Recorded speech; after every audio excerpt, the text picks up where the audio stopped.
This is a reading from Characters of the Reformation by Hilaire Belloc. Chapter 8. Thomas Cranmer. Thomas Cranmer in the gallery of the English Reformation is the counterpart to Thomas Cromwell. Between them, they might be called the authors of the tragedy, but in very different fashions. Cromwell was the author in the sense of the man who creates. Cranmer was never more than an agent, though a willing agent, even in his heart of hearts, an enthusiastic agent, a man who hated the Catholic Church and the sacraments, and in especial the sacrament of the altar and the Mass, whereas Cromwell was indifferent to religion, or rather let his sense of religion sink out of his consciousness till it reappeared again in his last moments upon the scaffold, in the presence of that death which he so greatly dreaded. Cromwell, of all those who came across Henry VIII as one of his officials, was that one who most mastered the king and who could best boast that the policy of the country was entirely in his hands. Cranmer, of all those who came into official contact with Henry, was the most completely subservient and least able to impose himself. But the way in which Cranmer was the counterpart of Cromwell in the story of the movement was most noticeable in one particular character. Cromwell, who should by rights be regarded as the chief figure of the time, has not received the full attention he should from popular historians or from the public. Cranmer has. Cranmer, who was essentially a subsidiary figure, has received the fullest attention. Until quite recently, any average English Protestant you might speak of, to any degree of instruction, high or low, rich or poor, could have told you the central facts about Cranmer, who he was, how he was the great Archbishop of Canterbury, who helped Henry to break with Rome, how he had made the liturgy of the new Protestant service, and especially how he had been martyred under Queen Mary, being burnt alive after a moment's weakness, of which he gloriously repented, and which he expiated by his willing and terrible sacrifice.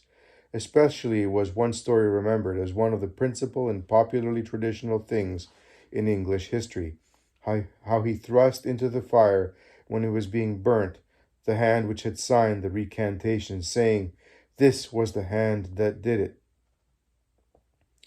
But if you were to ask the same men what they knew of Cromwell, most of them would say that they had only heard of one Cromwell, called Oliver, and those who had heard of Thomas Cromwell might vaguely remember that he had had something to do with putting down the monasteries. Cromwell, by the scale of his intelligence, his understanding of national and international affairs, his strength of will, tenacity of purpose, grasp of detail, all that marks a great statesman, was almost on the level of Bismarck or Richelieu. His extreme vileness and baseness, his brutality and gross cowardice at the end does not affect this judgment as to his capacity, which he put to such abominable uses. But Cranmer showed little intelligence or foresight, was devoid of initiative, accepted through fear the various tasks thrust upon him, was always subservient, and by nature hypocritical and wavering. He did not want to be chaplain to Anne Boleyn in particular, though no doubt he was glad of the income. He did not want to plead for Henry VIII at Rome. He certainly did not want to be made archbishop. He took but a petty part in the spoiling of the church, and allowed his own diocese to be spoiled unmercifully. After being the mere servant of Henry, and ready to belie any conviction of his own at Henry's orders, he became the servant of the tyrant, Somerset, after Henry's death, when the servant of the man who supplanted that tyrant. Then it was he who pitifully attempted to save his life under Mary by the most abject denials and repudiation of all that he really had at heart. There was one quality, indeed, about Cranmer which many have mistaken for greatness, and that is the one which we must linger upon, because error in this matter is so common, not only in his case, but in 100 others. Cranmer had great artistic power. He could frame a sentence of rhythmical and exquisitely beautiful English, as no man has been able to do so before or since. It is to him that the Anglican Church owes those prayers, the English prayer book, the diction and language of which have given it its strong hold upon the national mind. The liturgy of the English Church is his. a wonderful document as far as artistry is concerned. Presumably, most of the collect, the translation of the prefaces of the Mass incorporated into the English service, and many other Catholic prayers similarly incorporated. His unique talent was not recognized in his lifetime. Its effect upon men's minds came much later. The strong affection which the average Englishman feels for the Book of Common Prayer and its fine phrases dates not from Cranmer's century, but from the next. It is often the case with great artists in prose and verse. They need time to manifest their gifts, and these are not apparent until long after they are dead. Cranmer, having such supreme talent in this one line of writing, exquisite prose, a modern habit of mind would make us confuse such talent with real greatness. And it is at this point that I beg the reader to pause and consider how false such an attitude is. Great artistic talent in any direction, as of a poet or a prose writer or a painter or a sculptor or anything else, is hardly inherent to the man. It comes and goes. It is often possessed only for a short phase in his life. It hardly ever colors his character as a whole, and has nothing to do with the moral and intellectual stuff of the mind and soul, by which alone men's intrinsic greatness can be measured. Many great artists, perhaps most great artists, have been poor fellows indeed, whom to know was to despise. So it was with Cranmer, and it is further to be remarked that he was one of those artists who can only work in a very limited frame. He wrote great masses of stuff both in Latin and English, plenty of letters, disputations, reports, and the rest, most of them turgid and none of them remarkable. He only produced this astonishing prose when he sat down to do it with great care, thinking about every word and concentrating upon the narrow task before him. And, as is always the case with this kind of talent, he only excelled in short passages. With all this, it must be remembered that Cranmer stands at the origin of great English prose. He was not only the highest master of it, but he was also the chief originator of it. By that alone has he any claims to fame. When the man was himself a brief recital of his life, what the man was himself, a brief recital of his life suffices to show. He was the younger son of a small gentleman, that is, a small squire of land in the English Midlands. He was brought up, therefore, to country sports, was always a very good rider and good shot with the bow, which was odd, because he had bad sight, and in reading and writing he had to keep his face close to the paper and peer at his work. He was destined for the church simply by way of providing an income for him, as was the custom with the younger sons of his class. He was made a member of a very small, insignificant foundation, Jesus College, in what was then the reduced University of Cambridge. He lived there for years, until he was nearly 40. He was about 2 years older than Henry VIII, but somewhat younger than Cromwell. Leading the obscure life of a scholar with a certain amount of local reputation as an examiner in theology, he had, before taking holy orders, an adventure which seems not to have been very reputable, but which ended in marriage, with a servant at an inn in Cambridge, and after her early death was taken back again into the fellowship of his college.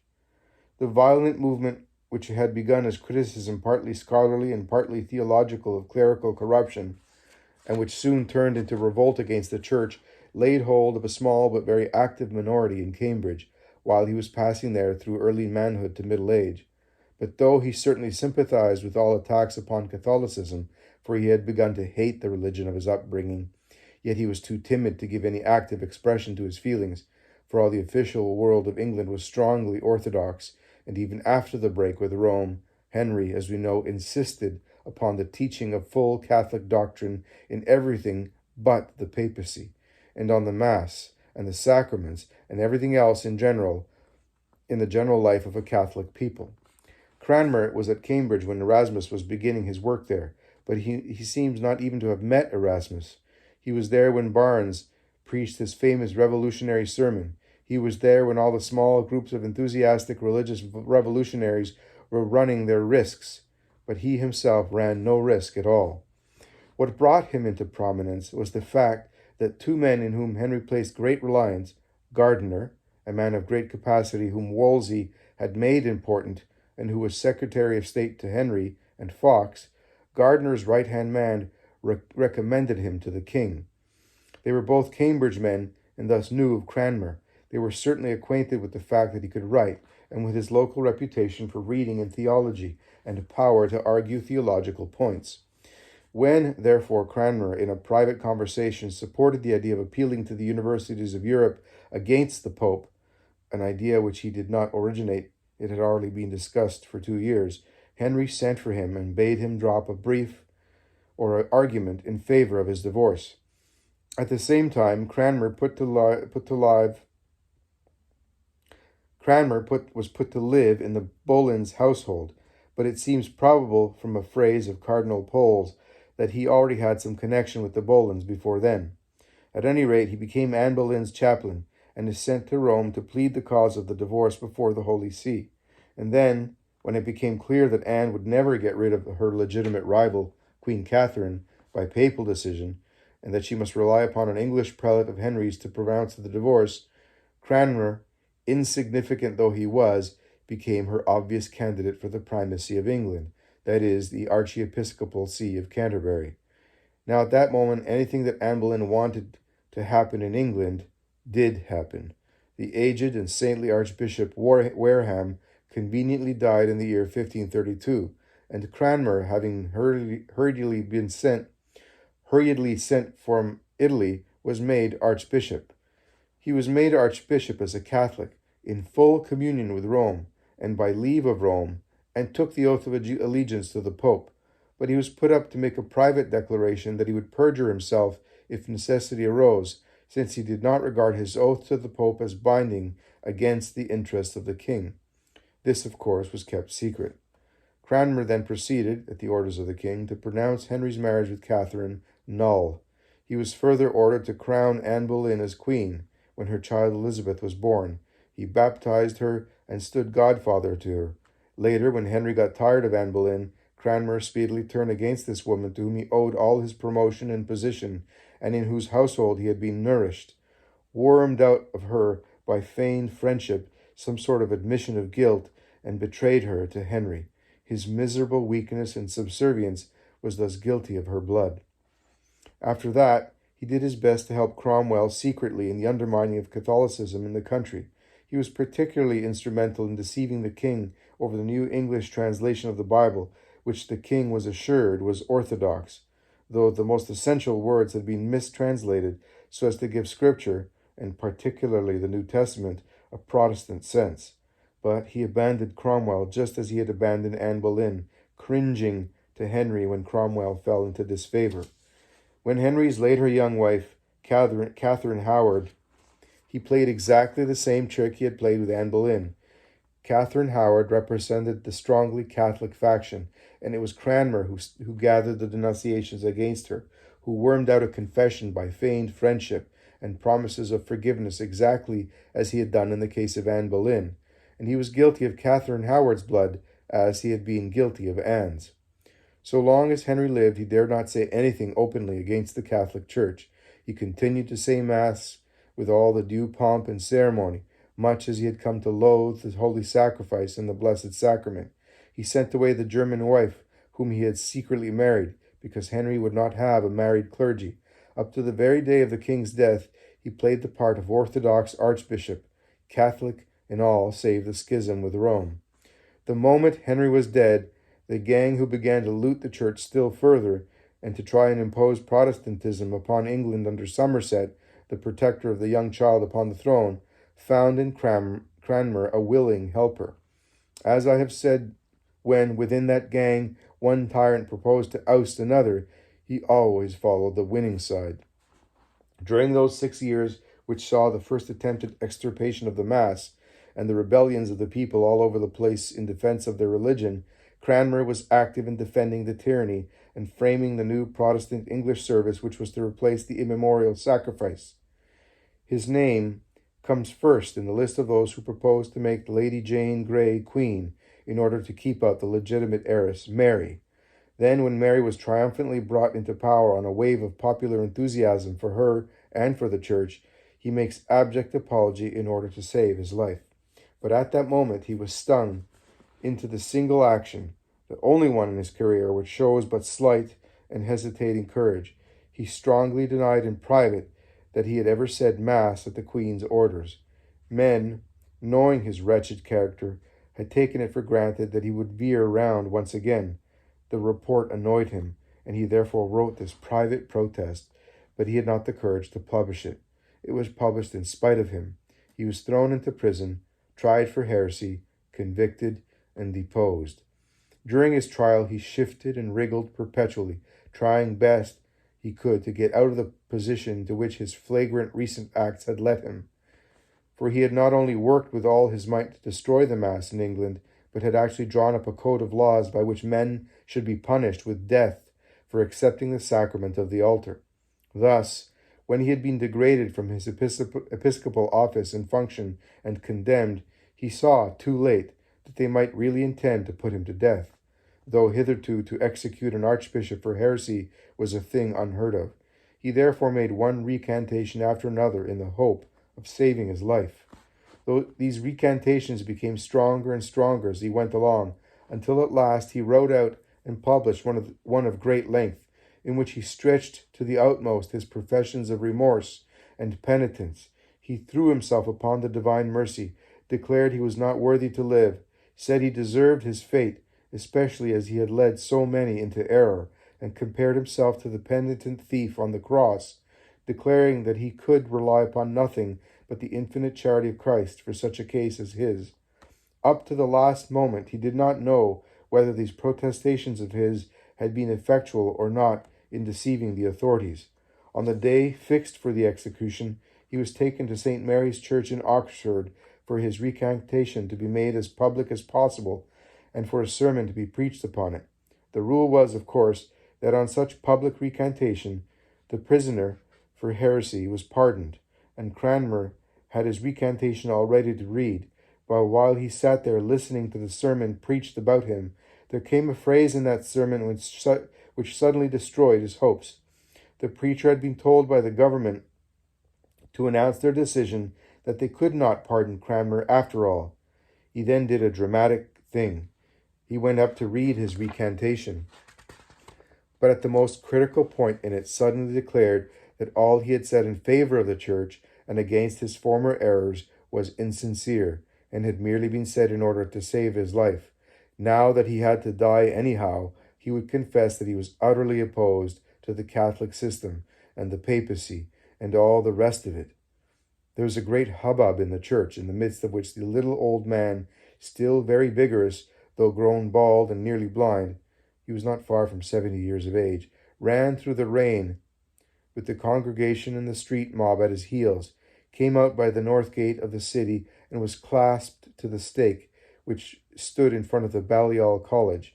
As the smoke rose about him, he was seen to put out his right hand, as he had said he would, putting it first into the fire as expiation for having signed his recantations. Footnote: the story has been queried because it was supposed to repose upon nothing but the word of Fox, who was quite unreliable, but it is corroborated by contemporary testimony. There is an historical and moral point of some importance connected with Cranmer's death. Had the authorities a right to act as they did? The answer would seem to be that technically they had such a right, but that by custom and equity they had not. A heretic, having once been condemned for obstinate heresy and handed over to the secular arm, was from that moment subject to execution. But it had nearly always and everywhere been admitted in practice that, if, even after the sentence, he recanted, he was to be saved. There were even cases in which a man, actually recanting after the fire had been lighted and obviously acting only under the influence of extreme suffering, was released. Therefore, it may fairly be urged that Cranmer had, by his abject and repeated recantations, earned the right to live at least, and that in putting him to death, the government was breaking an implied contract. On the other hand, they could plead that the man's crimes had been so enormous and his position so especial that no reprieve for him could be possible. To me, personally, the plea has always seemed insufficient. It seems to me unjust to have accepted these numerous recantations and to have obviously favored the repetition and increasing emphasis if they had not intended to spare him.